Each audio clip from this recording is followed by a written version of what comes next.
जैसे ही ब्रिटेन के प्रधानमंत्री ऋषि सुनक G20 समिट में हिस्सा लेकर वापस यूके पहुंचे, उन्हें सांसदों ने सुना दिया। माने क्या? विस्तार से सब कुछ आपको बताते हैं। ऋषि सुनक G20 समिट में शामिल होने भारत आए थे। यहाँ उनको बहुत सम्मान मिला। अब जैसे ही वो ये समिट अटेंड कर वापस यूके पहुंचे, उनकी बहुत किरकिरी हुई। वहाँ के हाउस ऑफ कॉमन्स में सांसदों ने उनकी आलोचना की।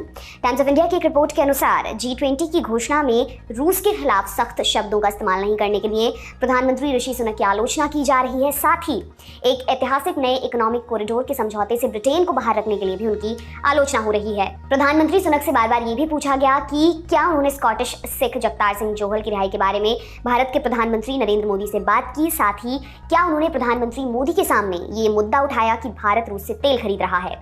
ब्रिटिश संसद में विपक्ष के नेता सर कीर स्टार्मर ने G20 की संयुक्त घोषणा को निराशाजनक बताया। उन्होंने कहा कि ये पिछले साल के G20 समिट की तुलना में कमजोर थी। लिबरल डेमोक्रेट सांसद रिचर्ड फोर्ड ने सवाल किया कि क्या प्रधानमंत्री सुनक कनाडा के प्रधानमंत्री जस्टिन ट्रूडो की बात से सहमत हैं, जिसमें उन्होंने कहा था कि यदि उनके बस में होता तो G20 घोषणा की भाषा ज्यादा मजबूत होती।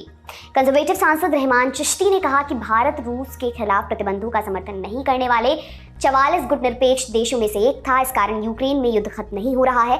भारत रूसी तेल खरीदता है। कुछ लोग ये भी कह रहे हैं कि उन प्रतिबंधों को दरकिनार कर भारत इसे रिफाइन करके यूरोप में बेचता है। क्या प्रधानमंत्री सुनक ने प्रधानमंत्री मोदी से ये बात की? वहीं लेबर पार्टी के सांसद बैरी शेरमन ने पूछा कि क्या प्रधानमंत्री सुनक ने प्रधानमंत्री नरेंद्र मोदी से पूछा कि उन्होंने यूक्रेन पर आक्रमण के लिए रूस की आलोचना क्यों नहीं की? क्या उन्होंने पूछा कि मोदी मुसलमानों और ईसाइयों के उत्पीड़न को रोकने के लिए क्या कर रहे हैं? प्रधानमंत्री सुनक ने इसका जवाब भी दिया।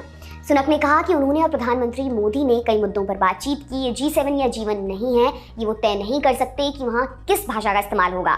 यूक्रेन पर उनका पक्ष बिल्कुल साफ है, लेकिन G20 अलग अलग देशों का एक बड़ा समूह है जो दुनिया के सभी मामलों पर एक जैसा नहीं सोचते, ना ही हमारे मूल्य एक जैसे हैं। ये मान लेना कि इसमें G7 जैसी समानता दिखाई देगी विदेशी मामलों में समझ की कमी दिखाता है।